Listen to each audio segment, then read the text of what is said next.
do not do anything for anyone that they can do for themselves. What I found most interesting in your book is the stuff you write about child development. If we are overprotective with our children, we will create weak individuals. Well, you demolish people's resilience that way. I mean, life is difficult and you cannot protect your children.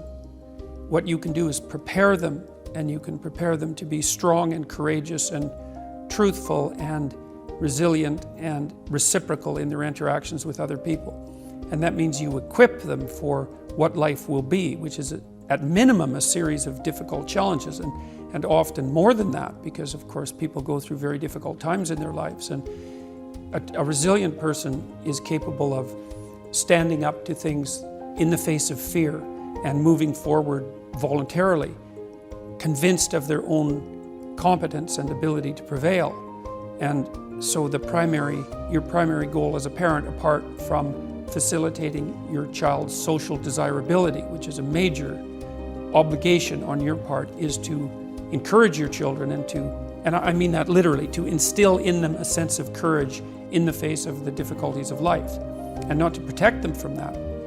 We don't even want to be protected from those difficulties, because a major part of life and its meaning is the challenge that comes with confronting difficulties. What do you want to say to those parents that allow their 8 or 9-year-old sons to sleep in their beds at night instead of sleeping in their own rooms?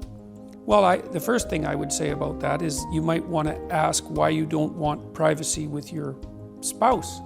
You know, the last thing you want to do is use your child as an excuse to not interact properly with your wife or your husband. There's all sorts of reasons that people allow their children to interfere with their relationship.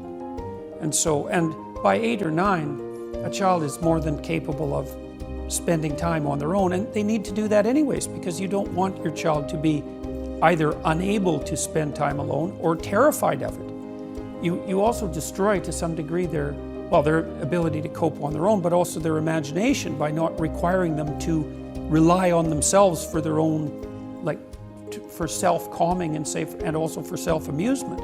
There's a rule when you're dealing with people who might be dependent, and this includes the situation where you're dealing with sick people or elderly people, and the rule is, do not do anything for anyone that they can do for themselves, because you take away their competence by doing that.